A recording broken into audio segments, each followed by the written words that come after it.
to get this done, the distribution. Mm-hmm. So all of a sudden it became manageable in terms of just human effort. They could see how it could be done.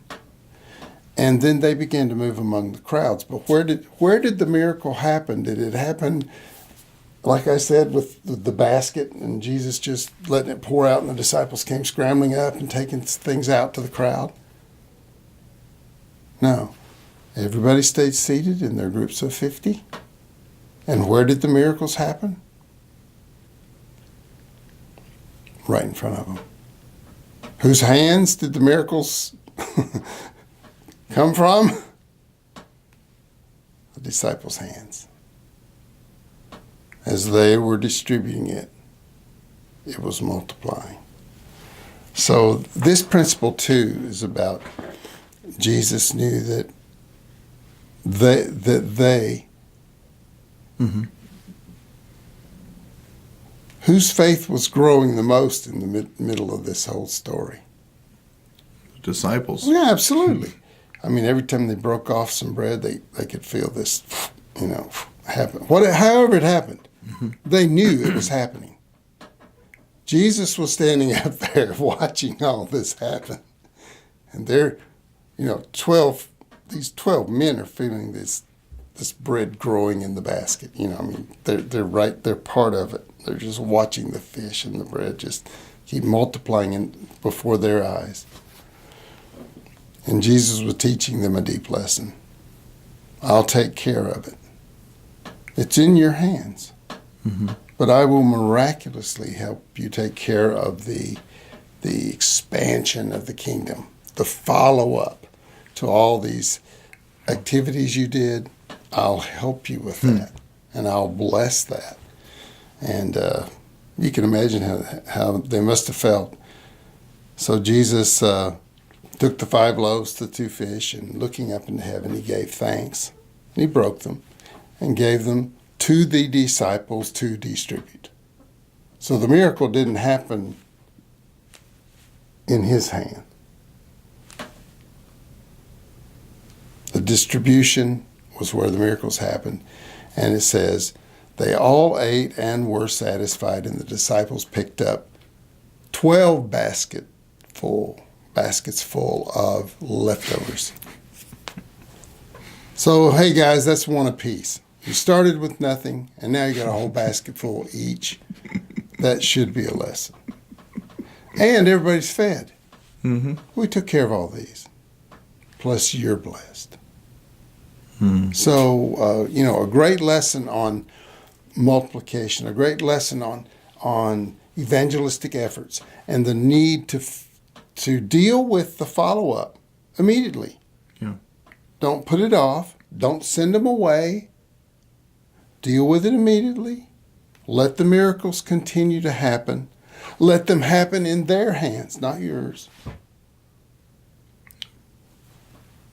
And that's the first big lesson I get out of how Jesus handled this multiplication. So when it came to training teams, this was an important lesson. That the initial response that the evangelistic teams had, they were to organize it in a very natural way, a way that the villagers themselves would be comfortable with. Mm-hmm. There was no send them away kind of thinking. Right. But deal with the situation you have, and I will provide the miraculous presence and power of my Spirit to make things happen. Not only to feed the people's stomach and to keep them drawing close to me, Yeah. but to build your faith, to let you see what I can do, So Jesus had all these things in mind, and I feel like we lose so much. We lose so much in reading so quickly over these kind of passages and we don't apply these principles. I can't tell you how many evangelistic events I've seen over the years where follow-up was simply not even considered. Well, they've heard the gospel. Praise God. We gave them our tracts. Are they reached? we attempted in our way to somehow reach them, but again, I think too many of us are like these disciples. Just okay, we did our part. It's time to forget about the follow-up. Mm-hmm. First big important lesson after he sent the 12, you have to deal with the follow-up. You have to organize and deal and keep stretching your faith and using your tired hands and tired feet to continue to meet the needs of the people you have introduced me to. Mm-hmm. And now they're seeking me. You have to take care of them. Great lesson. I mean, I use it every day. I think about these kind of things every day as we see the ministry multiply and we see the village after village being reached. Yeah. But these are the kind of principles that have to be taught to teams that are seriously considering going out and evangelizing in new areas. You're going to deal with similar issues. So Jesus did a great job of preparing us for that. We just haven't done a good job of following up.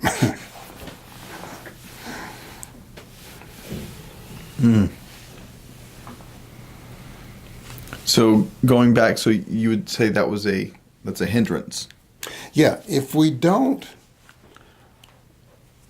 each of these things Jesus teaches us is either removing a hindrance or helping us enhance what we do by the miracles he performs, by the things he says, by the principles he said, well, have them do this, have them do that.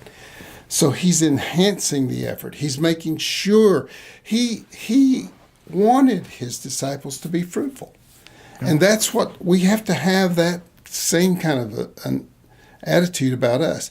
We want our disciples to be the disciples of Jesus who come to the Lord under us. We want them to be, their faith to grow and them to be responsible. So he did that. So removing hindrances is one thing, all right? If the people are just totally disorganized and disoriented and hungry and complaining, he helped them see how, in just a very human way, a natural way, using all the social forces and the Middle Eastern customs to kind of group people, make them feel comfortable, and begin then to minister to them. So it was a beautiful picture of removing hindrances. And if you don't do these things, if you leave any of these things out, if you send the crowds away, how many of them are really going to keep following Jesus? If on their first attempt to get closer to him, you send them away. Not good. So I say there's just so much embedded in this first miracle. So removing hindrances and teaching people how to make things multiply. Those two things are the biggest things we have to be concerned about in ministry, is removing hindrances and helping people multiply their efforts, help their efforts to multiply. So very good lessons from Jesus right up front.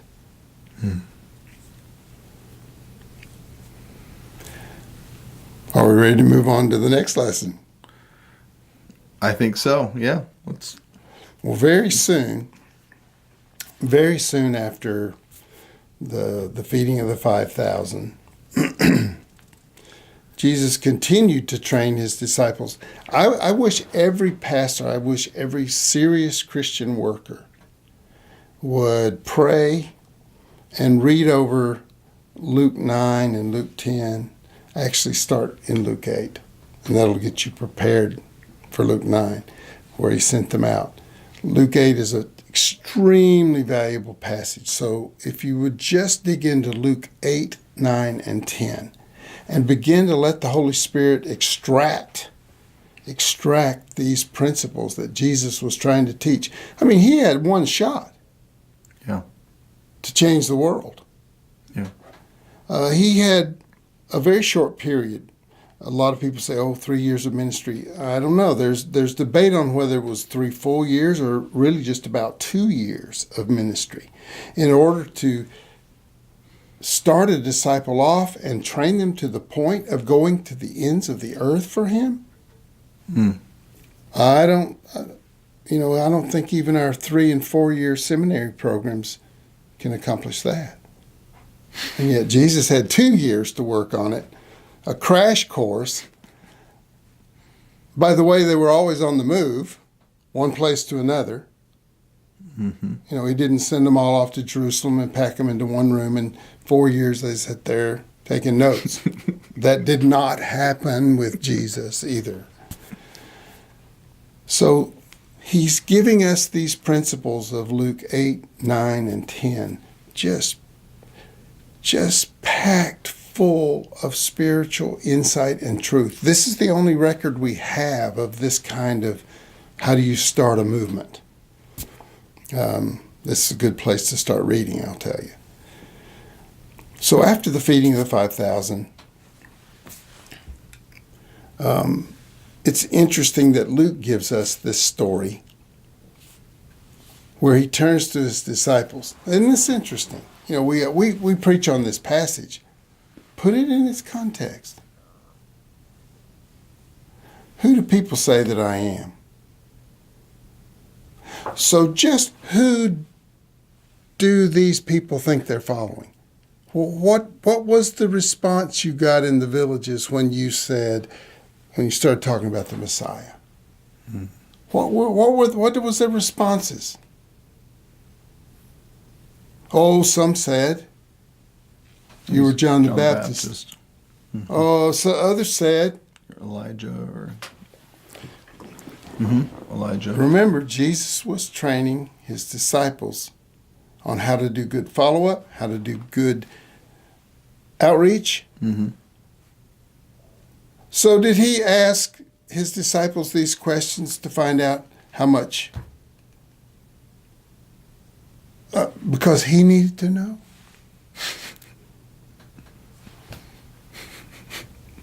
Who do men say that I am? You think he asked that question to find out new information? Who was that question for? Who do men say that I am? I love it that these guys pop, pop, pop. Some said this. So right away, Jesus knew they were listening to the people. Right away, he knew that they had discerned what the misunderstandings were. This is something that we don't spend a lot of time at. We preach to people, 4 spiritual laws. Okay, I'm going to go through my little formula and tell you about Jesus, without ever asking you, who do you think he is? Or what's your perception? Or, what? So in a way, these disciples had learned a great lesson in listening. And that was, Jesus was checking up on them. Well, who do men say that I am? And so they gave a variety of responses. I wonder if you ask me the question, to go outside the building and stand and give you an answer on, well, what are the people in this apartment complex? Who do they say that I am? Do you have any idea who they say he is? You may know who you think he is, and therefore you have your 4 spiritual laws or whatever formula you try to use on people. But there are deep things going on out there. There are misunderstandings. There are obstacles, hindrances. Remember I talked about removing hindrances. One of the things about multiplication is you have to remove hindrances for something to multiply, to grow. So this was one of those hindrances. The misunderstanding people have about who Jesus was, why he came, those kind of questions. But they knew. They said, well, some say that you're John the Baptist. Others say you're Elijah. Still others say that you're one of the prophets from long ago. Come back. So people have misperceptions. These people who had followed them out of the villages, these are the answers that they were getting when they first went into the village. Right. If somebody had heard about Jesus, what had you heard about him? And there are many places in the world that you can go into and say, well, what do you think about Jesus? And as one of my good friends from Cambodia said, is that a man's name or a woman's name? Because in their language, Jesus is kind of like the word for grandmother. So you're giving your gospel presentation and he's thinking you're talking about your grandmother, his grandmother, or a grandmother. So you walk away and say, praise God, I did my presentation with this guy and he shook his head. Well, he thought you're talking about his grandmother. I'm going to check my head too, whatever you say about my grandmother. So, it's this whole communication. How well are you understanding what the audience is hearing, what people are hearing? How well do you understand what they hear? So Jesus said, who do men say that I am? And they gave him the answers, the pat answers, the most popular answers. Right. And the survey said, bing, this is what people think about Jesus. Yeah. So that's an important aspect. That's a hindrance we have to remove. If there's an obstacle in someone's mind about who Jesus is, there's this misconception, or they believe all gods are bad or evil or judgmental or vindictive. We need to know that. We need to know what is in their mind and heart. So Jesus asked that. But then he asked, who do you say that I am? Now remember what they'd just gone through. Who do you say that I am? Peter says, God's Messiah. You are the Christ, as it says in Matthew, the Son of the living God. You would have thought that they'd already believed that when they first left John the Baptist and started following him. But like all of us, and like all people everywhere, faith and discipleship is a process. It's a growing process. It's a realization of the reality of Jesus, who he is and what he does and what he wants to do. So he found out from them they got it. After they felt the loaves and fish pop in their hands as they were breaking them off and they just kept multiplying, they had no doubt of who Jesus was. And even the fact that he didn't turn the crowd away and come up with some solution, some wacky solution that we might try to do. Jesus dealt with people exactly like he should have. He had compassion on them. Mm-hmm. He had an answer. He assigned some people to go and deal with that problem. And so they knew who Jesus was. So this is a great point to make at this point now. They knew who he was. They had an understanding of him being the Messiah. But wait, there's more. Uh-oh. But wait, there's more.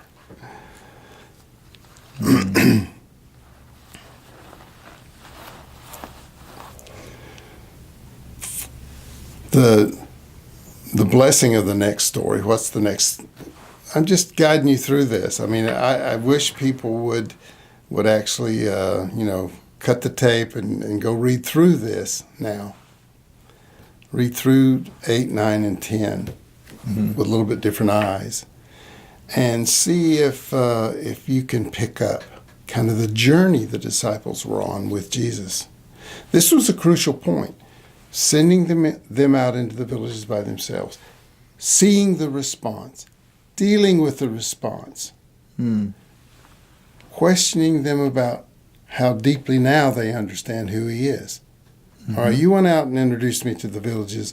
Who do you think I am? Oh, the message was clear. So he has, between the sending of the 12, he has no issues with the message being off. Mm-hmm. He knows that they've got the message down. Yes, they are proclaiming me correctly. They're listening to the people. People are responding to the way that obviously they did the right things because they did what Jesus told them to do.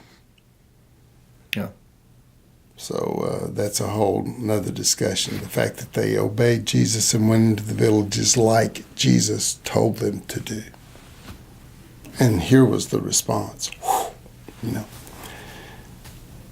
But we're going to venture into some territory now to see what kind of happens. How did Jesus work with this group of disciples? Okay, they're well aware of who I am. They've confessed it as a group. Mm-hmm. You're the Son of the living God. You're the Messiah. You're the Christ, the Son of the living God. So that's been made clear. The next miracle that's mentioned is very, very interesting. Look at this series of what he's doing now. Jesus is leading his disciples from being sent out, brought back, reporting, dealing with follow-up, being questioned personally about what they got out of their experience in terms of who do people say that I am? Now, who do you say that I am? He's deepening their faith in him. And now all of a sudden, this next event happens to them in this journey. So we're looking at only 3 chapters, but these are significant events that are recorded for us to learn from. So the next thing we see is that he took Peter, James, and John. So from among the 12, he took 3.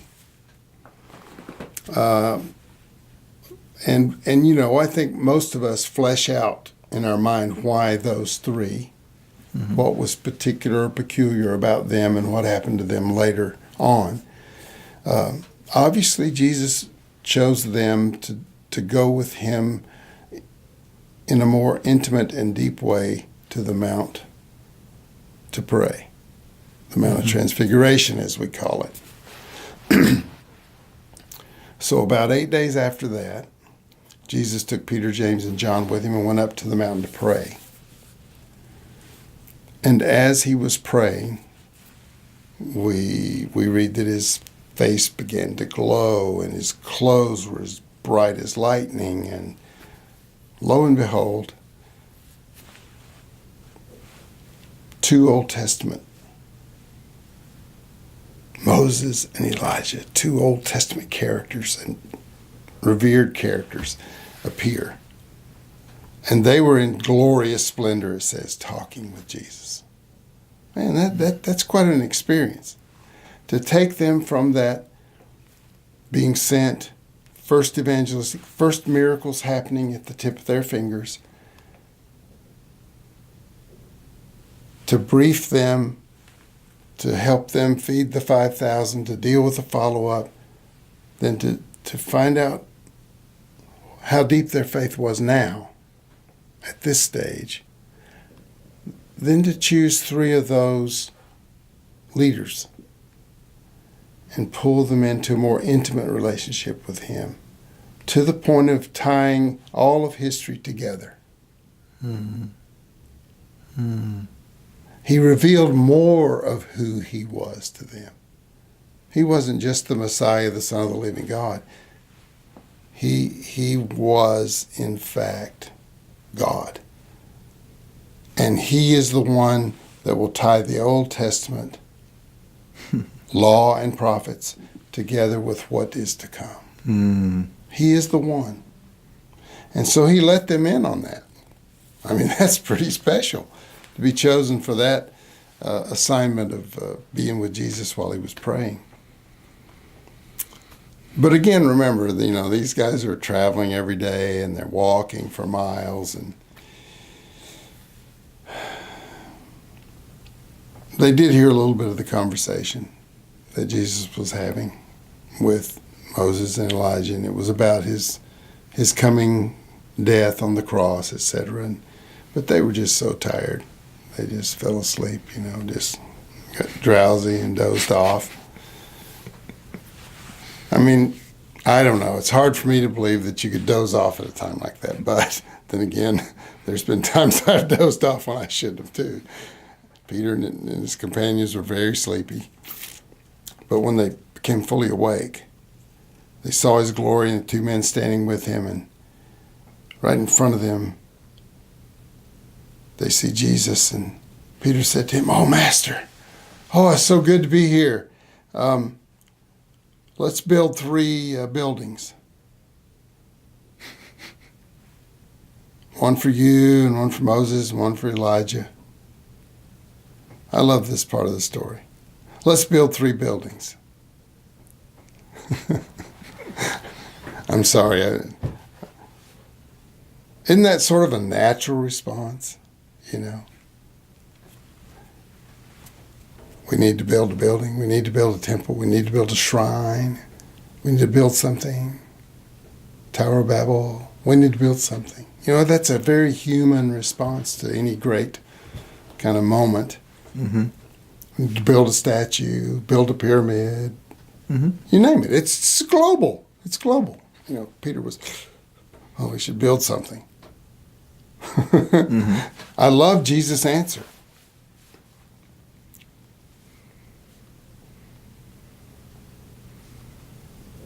There was no answer. That was the most ridiculous thing Peter could have said. Oh, wow, let's build a building. The last thing in the world that Jesus would want them to do is build 3 shrines up there, you know, to this event. And, you know, like, what are you guys thinking? You know, okay, I'm not quite finished working on them yet. You know, they're not quite there yet. Because this was a ridiculous. He didn't even answer back like, no need to do that. You know, he didn't have any big proclamation say. He just ignored it because it was such an off the wall thought, like most of our human thoughts are when it comes to working in the divine. We should not rely on our. You know, the first thing that pops into our head is probably not right. Oh, we need to build a building. If we only had a bigger building, you know. Oh, what these people need is they need for us to come build them a building. Yeah. I hear your talk, and I'm going to give you the same answer Jesus did. Let's move on. They really need a building now. So he was speaking to them, and as they literally heard the voice of God. This is the beautiful part. Jesus didn't answer them. The Father did. And it wasn't about buildings. This is my Son, whom I am chosen. Listen to him. I don't think I would forget that little lesson, would you? If the voice of God himself said to me and 2 other guys, you've already confessed that he's the Messiah. Yeah. Now you know he is. I'm telling you he is. My voice, the voice of God himself, echoing through their minds saying, and hearts and ears, listen to him. I love it. And the disciples kept this to themselves because Jesus told them not to tell anybody what they had seen.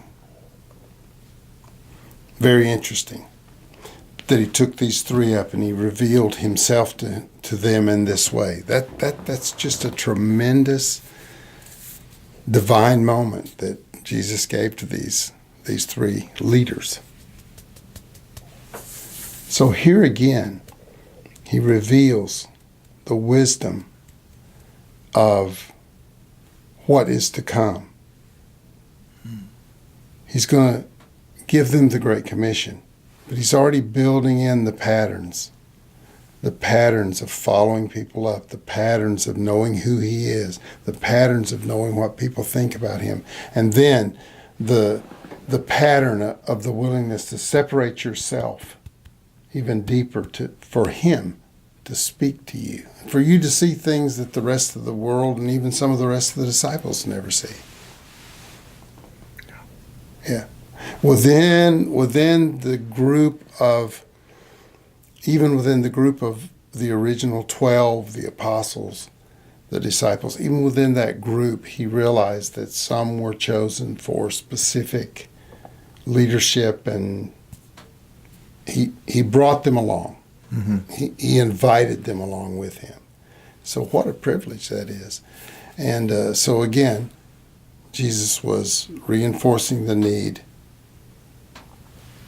to reveal more, let your leaders have more of Jesus and more opportunity to hear the voice of God than anybody else. They have to stay close. We're getting near the end of Jesus' journey here, nearer and nearer